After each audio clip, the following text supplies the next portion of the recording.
Joining me live in the studio for the conversation this morning. I have with me my co-host, Miss Ifoma Oji. Good morning. How are you doing? Good morning, Sharon. Good morning. I'm welcome to a new month. Yes, happy new month of February. Welcome to February. Month of love. Yes. Yes. Of course. Happy new month, everybody. Yes, and also joining us in the studio, we have Mr. Daniel Sacramento. Good morning, sir. How are you doing? I'm doing well. Good morning, sir. And welcome to a new month. Thank you.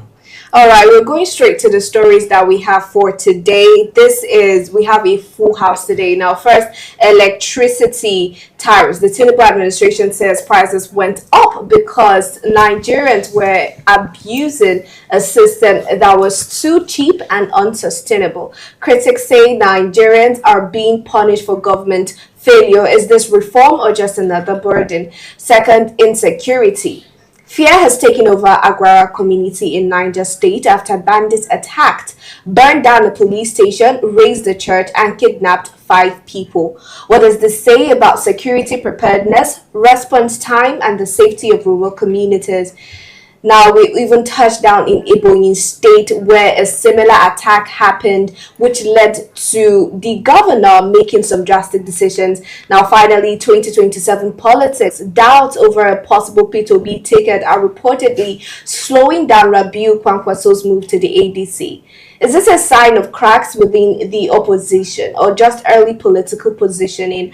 And I would like us to start first off with what we saw in that viral video about the electricity tariffs, and I think we'll have a look at that video so we have a full understanding as to what we're discussing today, and then we'll come back and have the full discussion. One bitter truth that we also need to tell ourselves as Nigerians. We are all Nigerians. A few people are only privileged to sit on the high table here. We are on the same level. We must be able to talk the truth to ourselves. We don't have the culture of consumption management in this country in terms of power, just because of the cheapness of the tariff we pay on power. A lot of people will come back from work.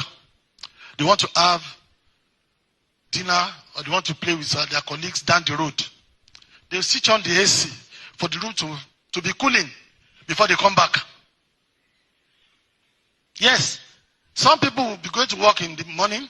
A freezer has been left on for days. They will still leave it on when all the items in the freezer are already frozen. And 5, 6, 8 hours of their absence will not make it to defreeze. They will still leave it to defreeze. They will still leave it. It will consume power. Just because we are not paying enough. We've all been overseas before. We know how conscious the power consumers are to consumption of electricity. Thank you very much. I will round up soon. So, this will also enable us, thank you very much, this will also enable us to manage our consumption.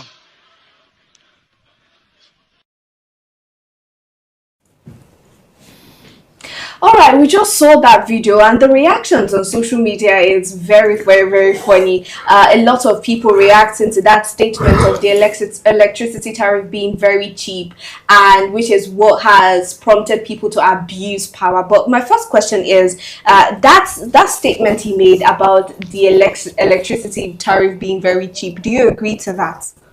Maybe let me provide a little story to what happened to me. So as I last 2 months, before I packed into after I packed into where I lived before, and I was asked to pay about 40,000 naira for, I don't use fridge. My fridge is not active. I don't use any other sophisticated appliance in my house. And I was still complaining that was too much for me. And a month later, even after going to the office, NEPA office, they said they will work on it and that wouldn't happen again. And after the month, the next month, they billed me 80,000 naira. And I'm like, how can you bill me 80,000 naira when if I'm stepping out of the house, everything is turned off? I don't use freezer. I don't use all those things that consume light. How is it that I end up with 80,000 naira per month? It was really, for me, I felt it was really outrageous. And I remember going to NEPA office to lodge a complaint, and I was really, really disgruntled at what was going on. And the man on the understood what was happening, and that was when he resorted to telling me to work on getting a prepaid meter, which I later got. Even at that, I don't even want to talk about how, you know, why yours. Let me just use that word. I know there is no word like that. How I will recharge a certain amount, and before you know it, the whole thing has exhausted. And for somebody to come out, the Minister of Power, to come out and say that electricity is too cheap. Sharon, every time I say that, it is so sad that these people live a comfortable life, that they are far away from the realities that Nigerians face. Because if you go to rural areas, if you go to some urban areas in Nigeria, you see that some people don't have electricity.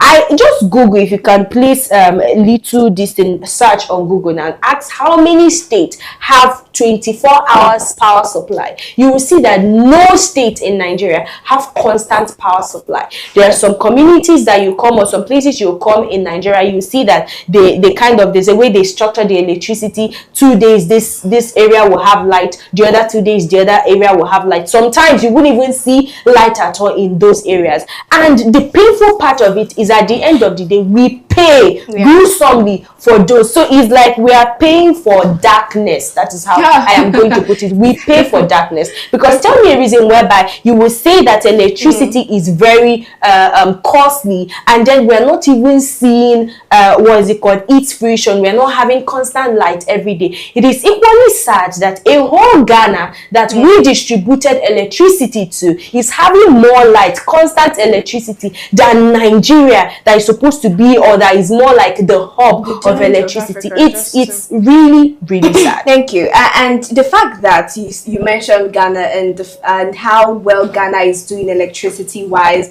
brings me to my next question, Mr. Daniel Sacramento. Now, he has come out to complain that our consumption management in Nigeria is very poor, which is why the government, in order to correct our consumption management, increase the electricity tariffs. And I want to get your take on that statement. All right, thank you very much, Aaron. The truth about it is this. Ever since we were giving birth to, we've never had any better light supply ever since in Nigeria.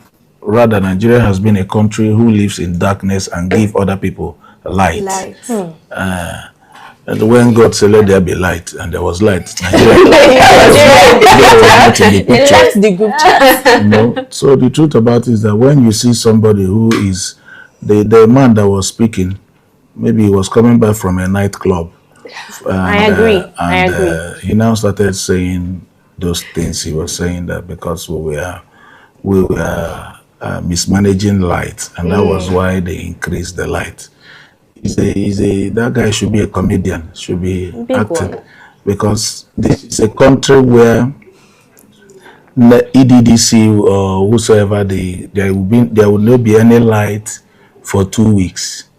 The upper week that they bring the light back, they will bring bill, estimated bill. Power grid is falling every single day. Throughout this administration, power grid has fallen more than 15 times or 10 times all through. We don't have light. Even as I'm speaking to you this morning, there is no light. There is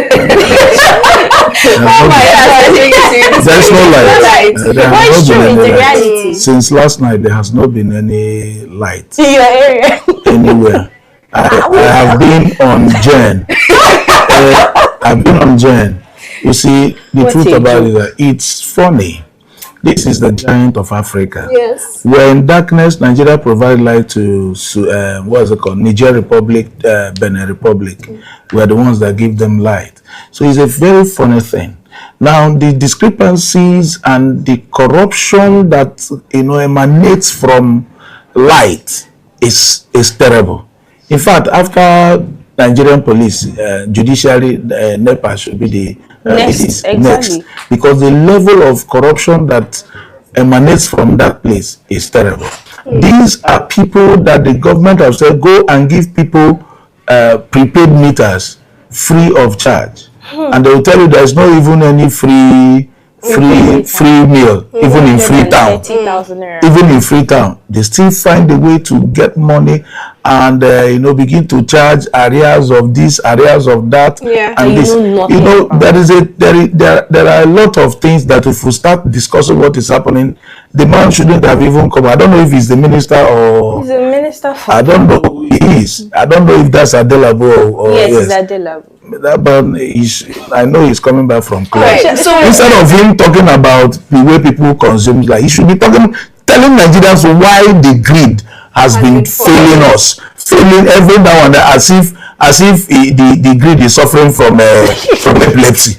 Sorry, hold your thought. Let me introduce our guest joining us via Zoom. We have Mr. Oladimiji Oluwafemi. Good morning, sir. How are you doing? Good morning, sir. Good morning, guys in the studio. Happy New Week to you. Yes. Good morning. And a happy new month. Now we're discussing the electricity tariff and what we saw in the viral video saying that electricity is very cheap, which is why the government increased the tariff, and also because our consumption management in Nigeria is very, very poor. So that is what we're giving our comment on, and I would like to get yours on that particular statement in that video. Thank you very much. Good morning again to Nigerians. These are arguments that you can only find within a militarized mentality. Around people that you have them militarized in their mental thought lines. Because this is a country where adequate provision has not been made for the people. So if you've made the provision of this power available for the people, and you have made it so punctual and constant for use, and you go further to make this argument, you are logical, you are reasonable, but you have not provided. In fact, Nigerians, despite how expensive fuel is, that is still the source that most entrepreneurs depend on to power their businesses on a daily basis. Sure. But you turn around and you say power is cheap. Are we talking about the power you don't provide? So all of these conversations are so erroneous and confusing, to ordinary Nigerians, but to people who can put these things in perspective and circumspect the situation. You understand that they are only trying to create all of this false narrative around these all of our social-political issues, so that they confuse Nigerians who are unconscious and ignorant of this situation. So when you put out this argument, you have Nigerians who come on social media or call out to radio or TV programs to say the government is making provision. Can't you compare the power supply fees and rate to other countries? We are cheap, and that is because the Nigerian government rolled out that narrative deliberately to thwart social interaction around that conversation. The problem is these people know what they are doing. They deliberately bring this conversation. They know that these conversations are wrong, but because they understand that the current Nigerian space is yet to be mature enough to counter them on their lanes with this kind of atrocities. All right, thank you very much, Mr. Oladimiji. Before we wrap up, this minister that I'm looking at, this man is not a sincere person by what he said about the tariff. Are they not the same people that brought up this band A, band B, and band C? Now all of us are in band Z. We are not. I've not even seen any band. Even the band A said they don't have constant. They have regulated band A now, so they cannot sustain band A anymore. So there is no band A anymore. Yes, so you see, that's why I said a lot of corruption is ongoing in the power sector. They've not come out to tell us, because every time they push blames to the citizens, whereas they are the ones that makes policy, that makes everything and push things to us, so that everybody will not, like Oladimiji said, they not look at us as of a truth we are mismanaged. Do you know how much, like for the past 2 weeks, how much fuel I have been using at home just to make sure that my kid sleeps very well. On daily basis, who is going to pay me that money?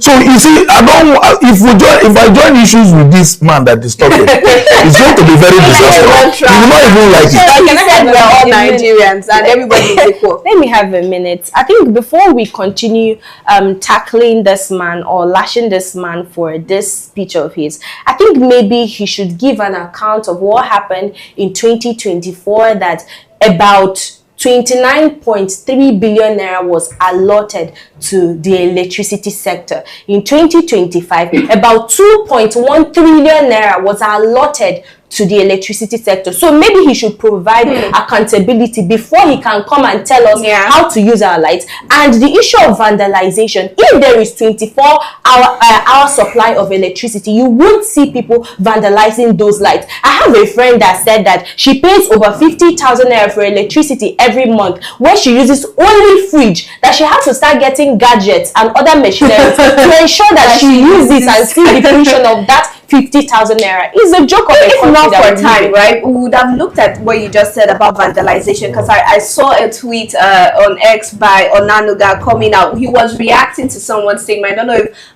Mr. Ladmeji saw that. They were complaining about vandalization, and he said, oh, those people should be shot on sight. They're the worst type of citizenship that we have in Nigeria. And that particular statement really... Those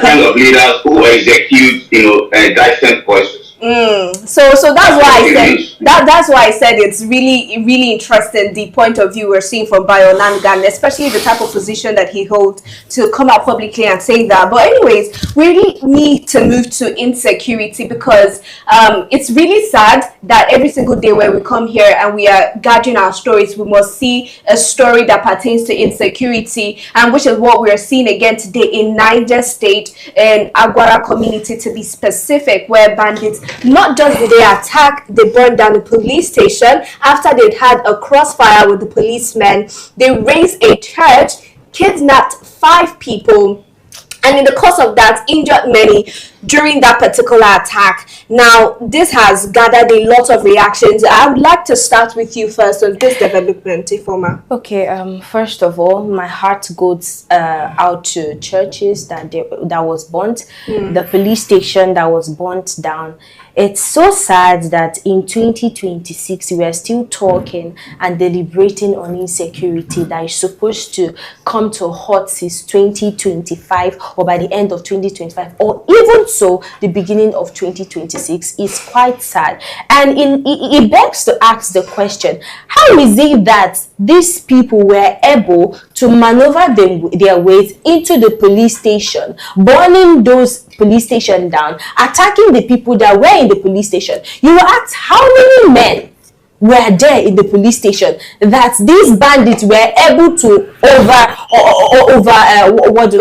overpower them? That's the question. And then now they learn how to move to communities to abduct people. You know, the funny thing, I will let you continue, right, is the fact that I'm even saddened by this particular attack, because normally I would say, oh, where was our security agencies? Now they went to the security agency and shut it down before they went to carry out the attack. And I really just felt, I don't even know what to say this morning, because I don't know which point to come from. I was actually coming to this particular thing that you said now. It is quite disheartening that this is happening in a democratic state, in a state that we some other mini states or mini countries are supposed to be learning from us. Now, the problem with Nigeria is that we do not learn from our past mistakes. And the moment we start learning from our past mistakes, the better for Nigerians. If all this while that we've had attacks in so many churches, so many communities in 2025 on other years,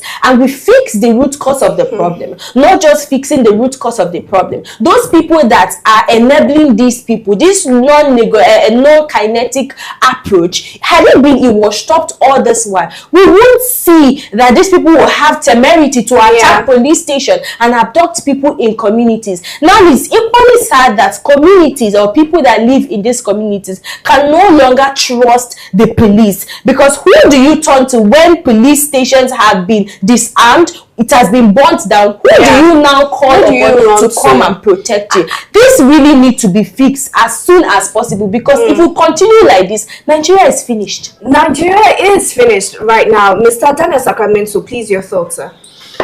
The truth about the whole issue is that the hurting or going to burn down a police station shows a lot of deficiencies in our security apparatus.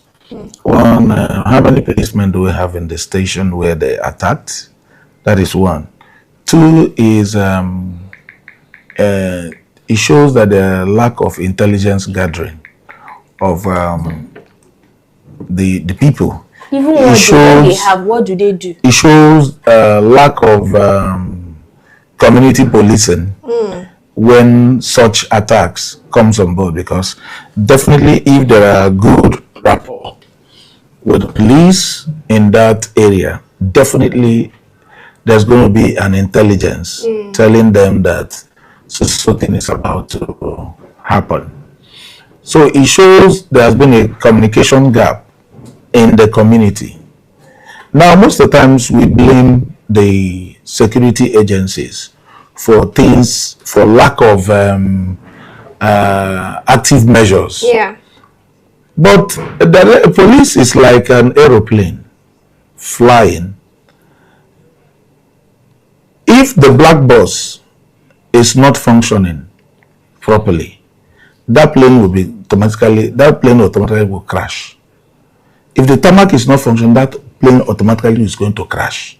That's how security system is. Security is not for them, the police and people. It is a holistic. It's a collective effort. It's a collective effort. But whose fault is it? No, that's what I'm driving to. That's what I'm driving to. Now, if these things are not there, the security agencies will now sit down and ask themselves question: why are we being attacked? Where are we getting it wrong? Why are we not following the right way? How have we left the route of the people who brought security system? What are we not getting right? Are we still analog? Why don't we move in digital? Obviously. So that our intelligence gathering will be of the increase. I remember those days of Anini when it became Anini was operating till the IG said so weak, Anini must be brought, whether dead or alive. And Anini was brought. It shows strong police intelligence gathering and commitment. So the level of what we have now is that we have lack of commitment. We have rot inside the system. People who are apologists of bandits working inside the security system. So a lot is there telling. So I would like to cut you short there, so I can get your perspective, Mr. Oladimeji, on this very, very sad story. Mr. Oladimeji, can you hear me? Yeah. Go on. Yes, I can. Yeah. Thank you. All right. Comrade Sacramento, well done, sir. First of all, let me say this, that the people we are talking about are the same people that it took Trump, to bomb some of them and their associates in Sokoto. And we know how our state police is. Our police department is in this country. We know how much overwhelmed even the military is combating these guys. So I don't even want to make an argument around policing, because my own with the police is restricted to neighborhood safety and protection. So what the police,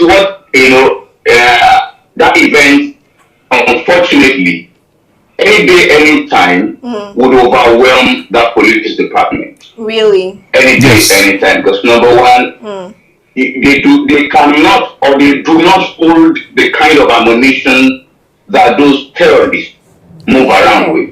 That is sad. And they don't have the number Yeah. that those guys have. So if the first thing that, it's like, look, let us forget the fact that these guys wear rags around and they are unkempt. Yeah. They are very tactical in their approaches. They went first for the community protection. Yes. And they took the community protection. They took the community protection out and they went for the community afterwards. Don't forget that just few days ago, 3 churches simultaneously were relayed and people were carted away. Don't forget, we are still dealing with this. And maybe you have not heard. I don't know how far this is true, but they went to military installations and their class. Wow. Bomb fire, they bomb beach. Maybe today or something, I can't remember. The video is with me, I'm here to dig deep to find out where it's coming from. So if these guys are doing all of these things, the police, please, let us just retire the police in this conversation. Oh my God. The bulk of the security matter should go. Wow. Just leave the police out and tell us, please. They can't deal with it. Thank you, Mr. Ladi. Community should protect themselves then. About 3 to 2 things that I just picked out of our conversation, which is the fact that I'll call them now the opposition or the bandits, the terrorists, they have the numbers, right? They have the arms, which means our police and our security agencies do not match up when we're having those conversations or in comparison. And I think for a nation, that is very scary when you have the attackers, your attackers or your enemies having more power and more ammunition over you as a full nation. I think that is where we should even start tackling from, because every time insecurity spots up, if you don't mind, okay, Sharon, sorry. The reason why these are not abnormal, because these people with their weaponry shouldn't be found within communities. wow, The first place of repair should be with the military at the borderline. but they've already saying that we don't have. Let me tell you. Let me comment. Let me tell you. The problem most of the times is not about ammunition. The problem is about intelligence. Exactly, intelligence. That is intelligence. Now, these people comes in before they make any attack. They come in and hold the community around hostage and use them to go and gather information. These are things our security don't do. So even if I have more intelligence than you, yes, if you like have armor tank and I'm using hunter's gun, if that's a website scope, yes, honestly, so that is even the bulk of the problem. Lack of intelligence. It's lack of intelligence, lack of community policing is the problem. Do you know, funny enough, they do have intelligence. What about the other ones that they've had, you know? No, we know they are not active. They're always and they proactive. still, that's the They're always proactive. Reactive.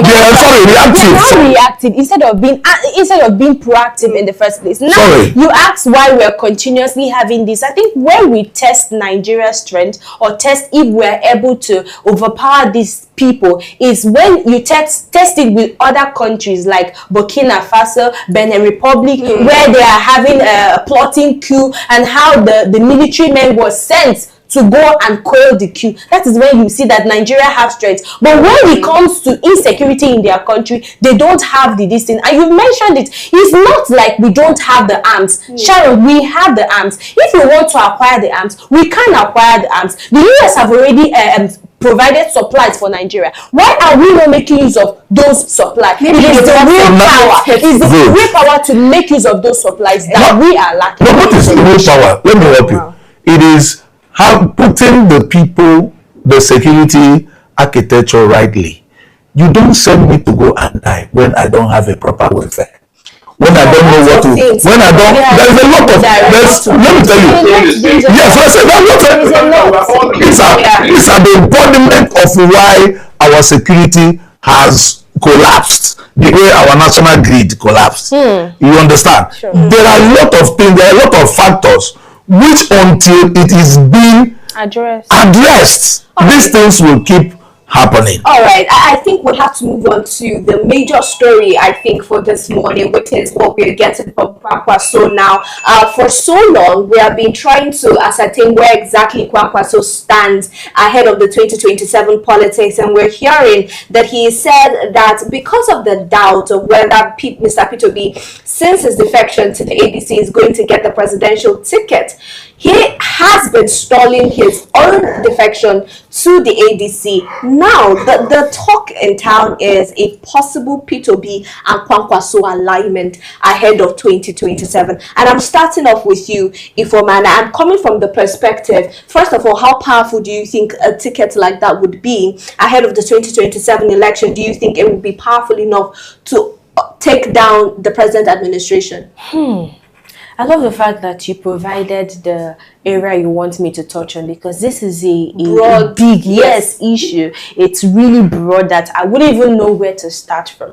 But this ticket, if it should work, I think this is going to be a dangerous coalition. Why I'm saying that is because P2B has gained popularity in Nigeria, some parts, most especially the eastern Nigeria. But has he gained much popularity in the northern part of Nigeria? I doubt that. Now, Kwankwaso coming in now to this whole equation now, knowing fully well that in the north, in Kanu state, we have about 34 local governments there, and is said to be one of the most populated states in Nigeria, with a lot of people in the state, and how Kwankwaso was able to build NNPP in 2023, and how that NNPP has been functioning over till now, even though we know that there are a lot of internal cracks, and we are still kind of trying to deliberate on his relevance in that NNPP. But let's talk about the Kwankwasia movement. What's it called? Kwankwaso has a lot of followings in Kano State, and if that should be added to P2B's what's it called, relevance or popularity in Nigeria, I think, like I said earlier, it's going to be a dangerous coalition. And I think it's one of the things that Nigerians are looking forward to, forming the stronger alliances with stronger what's it called, political party leaders. All right, now coming over to you, Mr. Oladimiji. Now, Mr. P2B, Kwankwaso aligning ahead of the 2027, but this has not been sealed, because as Kwankwaso said, he has not been assured that Mr. P2B is going to get the ticket in ADC. And we remember that before now, the obedience came out to demand that the presidential ticket be handed over to Mr. P2B, and we had that discussion, right? But if we're still unsure as to where exactly Mr. P2B stands ahead of the 2027 elections as regard the presidential ticket, do you think that he can still make the alliance or the type of alliances that he needs to take the position in 2027 as president? Yeah, thank you very much for the question. First, let me say this, that the obedient movement and that request, which has been framed popularly as Peter Obi or nothing, it's not just a cliche or a mantra that should be that should be exclusively the obedience. I think it should be what all well-meaning Nigerians should be requesting for. Why do I say this? I say this because in the Nigeria of today that we are in, we are driving ourselves unconsciously towards dilapidation. We're driving ourselves towards dilapidation from many fronts, different fronts. Number one, we're not paying attention to the chaos or the possible inevitable chaos that this religious situation will bring, and our insensitivity to it. Look, we have had the Muslim rule for a number of 8 years of Buhari, 4 years already running of Tinubu. Now we need to balance it, particularly because of the time that we are in, where we already have Erdogan declaring Nigeria as an Islamic state. We need to be very conscious. Look, the same Turkey that its president made that infamous statement, wasn't an Islamic state before. It was a secular state. There were Christians and Muslims coexisting before, acculturation and, culture, and before religion took over them, assimilated them and acculturated them into Islam. Now, the same country is, sympathetic to the cause of those, who are of the Islamic hegemony in Nigeria. Now let's come back home to the Peter Obi discussion. That's number one that checked the balance. Let a Christian come this time around. Number two, it is the time of the South. Still, it is the time. It's still the time of the South. Tinubu is from the South, and it is using the 4-year of the 8-year gentleman agreement rotation that they used to have. Yeah. Some people against it, but it's just mischievousness. If you want to argue against this gentleman rotation agreement that has kept the balance of this country. For years. Agree, take it to the bank, do whatever you want to do with it. Nigeria is a very, very decentralized, ethnic, multiple ethnic country, country that needs to be planned. And the framers of the country sat down and said, look, to keep this balance, let us rotate. Rotate that. And it's still the time of the South. Yeah, and political parties are always of South. Recently, after their court issue, came out to say, we know it. But from zoning to the South, NPC already did. It means it is in their consciousness. So that's fixing. Number three, if the ADC in the opposition is actually for business and not just interested in changing government, if they're interested in changing governance on behalf of the people, then they should put their strong foot forward. If I might just describe the popularity of Peter Obi in the South, it's not just in the East, it's in the South.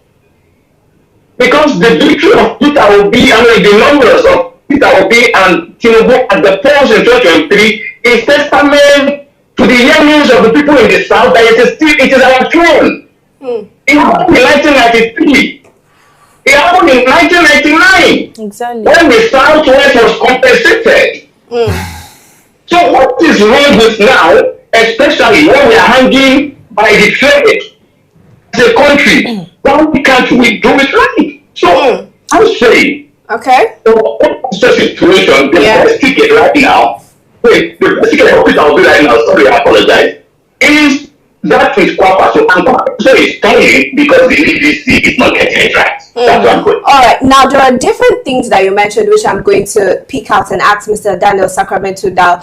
First off, you said that the obedience, right? The Obi movement should go beyond the obedience, and it should be something that everybody should buy into. It's not just the obedience, and also the fact that you mentioned. Let me repeat myself. Peter Obi or nothing. Okay. Now, yes, of course, and then you mentioned the fact that the rotation in Nigeria, which has been able to give us the balance, seeing that we are a multi-ethnic practicing nation, and also the fact that you're saying that the ADC is interested, if they're interested in changing government or governance, and it should really be governance, and saying that the numbers in 2023 really showed that the Southerners are ready to take their turn in governance, in presidency in Nigeria. And finally, you mentioned how it is right, it's the right thing to do now. Mr. Dennis Sacramento, that's where my question is coming from. Do you think that with everything aligning and the rightness of it all, do you think it is enough to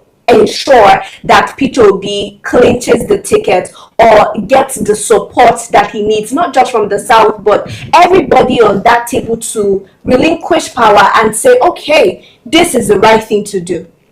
Well, as Nigeria is concerned, there is no time such will happen. Because there are people that politics is their business. Their politics is like a life support machine. Once you remove it from them, they will die. Wow. So something of that nature will not happen. P2B will need to work extensively. We need to fight dirty, clean, for such thing for him to emanate. Because when you see what is happening in ADC and the likes of people that are moving into ADC, you will know that all those people there are not genuine people. They are merchant of politics. They are there for stomach adjustment program. Oh my God. They are there to be relevant in power. First question you ask yourself, what is Kwankwaso fighting for? A governor for 8 years. And maybe he has gone to Senate or something as well. So what is he looking for? Is it money? That's the first question. Is he looking for money? Is he looking for relevance? Is he looking to make Nigeria great? That's the question we ask. What is he coming there to do? Their people has been in power as long as Nigeria has been there. An Igbo man has never been there. And we have, when we talk about the economy of the country, he can write us out of it. Yeah. So when any place needs to prosper, it is under our jurisdiction to make places to prosper. Now they don't want us to come. So it is not about P2B. It is about something that needs to be corrected. When we're talking one Nigeria, understand that one Nigeria is just on in the lips, not even on paper. Because if it's on paper, you can hold claims to that. There was a time we said it's on lips. So the truth about the whole matter is there's no time. If P2B enter, a lot of people will remove the life support of politics from them, and they will die. And they can't afford to do and that. They will not want to trade on such party. Wow. So understand this thing. We need to get these things right. So, the truth about the whole matter is that there are people who understands the uniqueness of the man, who would not want to jeopardize their daily income just to come and do business. So get that fact. So all he needs to do is to change the mindset of his politics. Now people are beginning to agitate. Let us give him time. Let us do this. They know they give him for. That's why they call it Ndoro Chichi. That is, it is elective. It is not by appointment. So you are going to move out from the normal to the abnormal. Exactly. For you to clinch the ticket. Don't you think he has shown that with the people that he's willing to work with? Because I'm also saying that Kwankwaso, like you rightfully said, what exactly is he looking for in politics? Seeing that he's been governor for 8 years, he's doing very well. Now, also a good question you asked was if he has the same values of Mr. P2B, and which we cannot. Kwankwaso is not bad. I'm not making P2B look more Catholic than the Pope. And all of them have their. P2B has been a governor as well. Yeah. But you know why I moved to that language? I used my style of explaining is that when we're talking about equity and justice, when we're talking about one Nigeria, that's where I'm coming from. So definitely on a normal, P2B should be called and say, okay, since you have shown resilience in all these things, I take. It will not happen because everybody has that fundamental human right to do this. Now it now plays to conscience. Okay, let's make sure that we deliver this man. I think he's the king of primaries. You should understand. Always ends in the primaries. He's the king of primaries. So that's one thing we should realize. Sharon, I don't know if I can get a minute to just throw in something in support of what Mr. Sacramento just said. I think, Atiku, what we should focus on right now as regards this ticketing of a thing is not really whether this has to do with stomach infrastructure, even though we know that this is in the picture or is deep-rooted in what we are discussing right now. But the support that P2B is getting from somebody from the north. That is something that I really want us to get here. We really, if we can get more people from the north to support P2B, then I think maybe, just maybe, 2027 is assured for P2B. And not really about whether people are interested in, their life support, which is, joining politics or joining political parties. I like that. And let's not equally forget that Kwankwaso stated, was it last week or last 2 weeks, that he's not going to join any political party if they don't align, if they don't give him a particular slot, maybe the vice president or so, or president, that he's looking for, the bigger position in politics. That is the only way he can work. But he says something exceptionally, that he is ready to work with P2B as the vice president. That is something that I need us to really take out from this exactly, and which is what we're talking about, seeing that he has come out to openly say that if he is not sure of Mr. P2B getting the presidential ticket, he's not very sure if he's also going to move and defect to the ADC, knowing that he is the founder of NNPP, and if he moves to another party, it is going to mean a total realignment, not just him moving, but everything that he bears, everything that he carries and stands for as the founder of the NNPP. And as something else that you mentioned that I think I want us to talk more on is what you said, Mr. Daniel Sacramento, and I think Mr. Ladimiji mentioned it as well, the need for us to agree, sort of, for people, the fact that it's not possible that they are going to agree and say, okay, Mr. P2B, it's your time, the Igbos have not ruled, we've seen what you've done in Anambra State and all of that. That is not going to be handed over to him. Presidency is not going to be handed over to him. And you also said he has to play dirty, he has to play politics like the way other politicians are playing. So what this means right now is that you've not seen him making any move like that in that direction, aligning with people who is going to give him the upper hand or the advantage before the 2020 election. Maybe he has been doing, or maybe he is still on it. He's not doing anything. No, let's just look at it. No, let's just look at it. The truth about this is this. One, let's understand one fact, and I keep saying it. ADC to me is still like a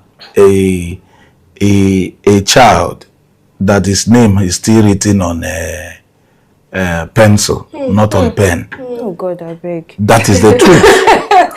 Remember that ADC they've not had their convention.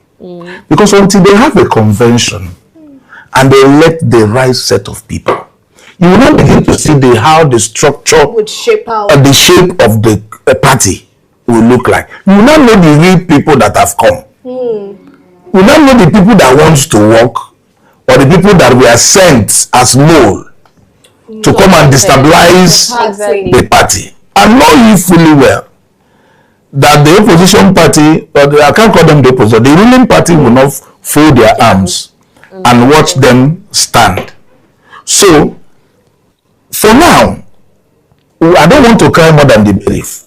Till after we see and they overcome their hurdles, their court cases, and now move into a proper convention. We will now know where we are heading to. We will now know if the right set of people are coming in, because there are people who command respect from the northern region, who can move, the likes of Kwankwaso, who already have Kwankwasia group all cut across his northern aspect. So we now know where he's heading to. But the truth about it is that in as much as we are envisaging, the ruling party is not sleeping. So let ADC get their house in order first. Mr. P2B, I would say, Mr. P2B, okay, I would say he's not doing enough. You said that he needs to play dirty. No, for me, he needs to play dirtier than the dirtiest. He's not playing this game with. No, he might be playing secretly. No, he might be playing secretly, but you don't know. He'll be announcing it if he No, he will not announce it. Make see what I'm saying now. In generalization, that is what I am drawing my conclusion or analysis from.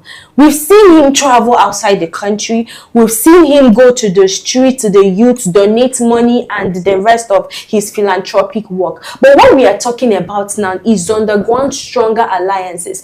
If P2B is really playing dirtier than the dirtiest, I tell you that there should be a political party that is being governed by P2B by now.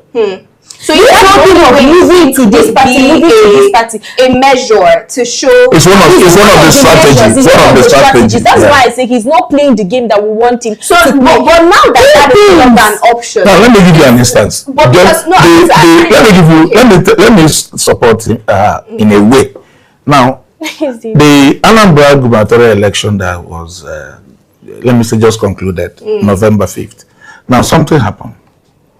An APC chieftain bought ticket in 2 places and gave somebody one to hold on. Should in case, if they don't give him that one, he will now move over and collect the other one. Wow. They have been doing it. It's been on. So it is a strategy. I believe that's where Ifeoma is coming from. There should be some underground kind of party where he has stronghold. So that's but will not be pronounced. Exactly. That's what I'm saying. That's a possibility that they might not pronouncing it so it doesn't get sabotaged. Yes, I agree. You can't be a successful person and expose all your secrets. No. Expose all your secrets, but we've seen politicians playing this game ruggedly. We've seen people. I will not talk about Wike, but if we have Wike in placement or in place of P2B, there is no way 2027 is not guaranteed. I'm telling you. Now, I'm not campaigning for his negative side. I'm campaigning for his energy that he channeled into politics and politicking. That's the kind of energy. Did you see what Wike did in Port Harcourt? That's what I'm talking. Is the kind. He went to form Rainbow Party. Yes. Oh my goodness. Do you know what it means? Yes, that there will be no political party in Rivers. So now he's consolidating on Rainbow, whatever. Every political party now is going to. That's what we need.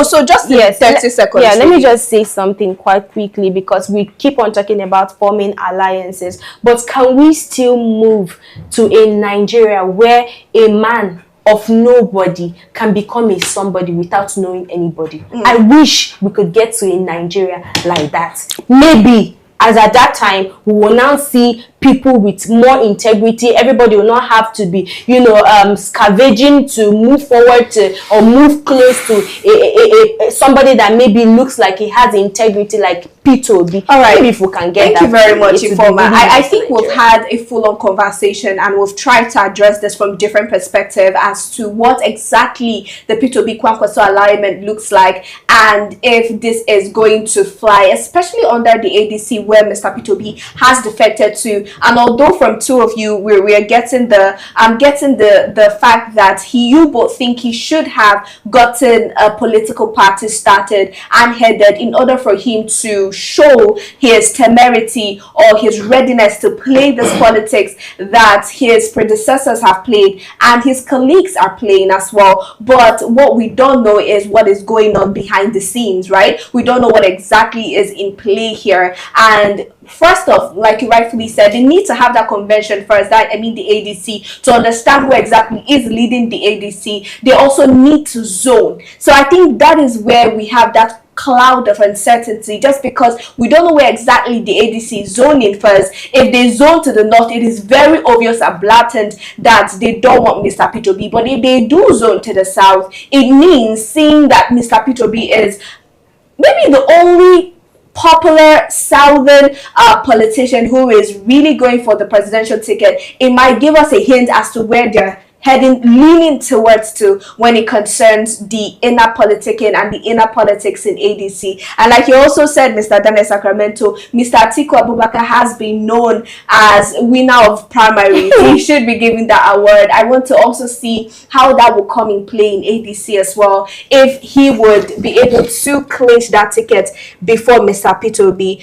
But right now we say thank you to everyone who is watching. Also, we also need to touch briefly, very very briefly on the Eboyi situation, where we are seeing as a result of land disputes, people were killed, and the governor has came out to make really interesting proclamations, sacking everybody who he felt could have done better and didn't do as they should. And I think this is something that, just quickly, right? Do you think this is something that other governors should emulate going forward, Mr. Daniel? Well, I think is right. What the governor did is, if I have people in my government giving you position and a land dispute, you people could not, find a way to bring peace and a lasting peace to that, then there is no need for you being in my cabinet. And I said, if other governors should emulate such things, and I think it will be a faster way to foster peace, because if those government officials would not say they don't know that their people are coming to attack those people. They wouldn't say they didn't get the information. It shows they are not grassroots persons. It shows they are not. It shows that they are only doing eye service whenever they see the government. They don't go down home to do the work they're meant to do. It's not working in the state capital and you say you are a big guy. No, you have to go to the grassroots, get involved in what they are doing there, and know how to quell whatsoever that is coming up. How can they behead 5 persons on what basis? Beheading 5 persons for what?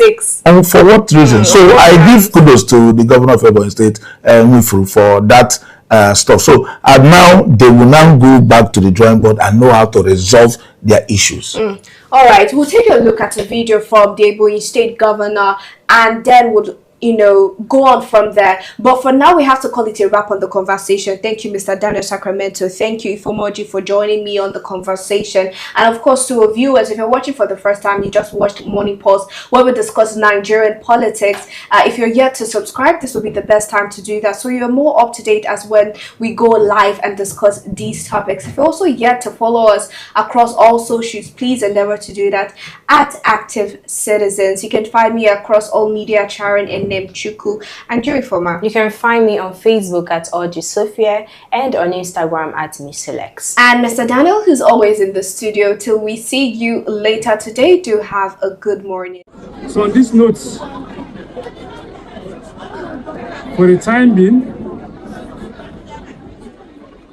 the Development Union Executive and all the villages in Amashi communities hereby dissolved.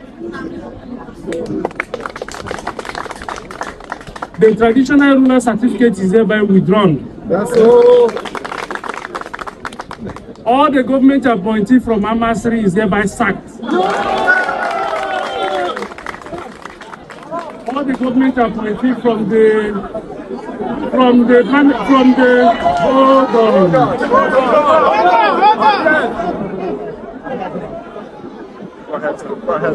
the management committee down to the commissioner, anyone from Amasri is hereby sacked. Thank you, sir.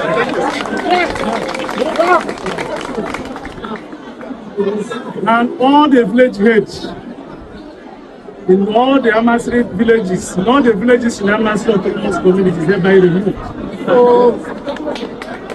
For the time being, we will do more, and we will show everybody why we are government. Thank you very much.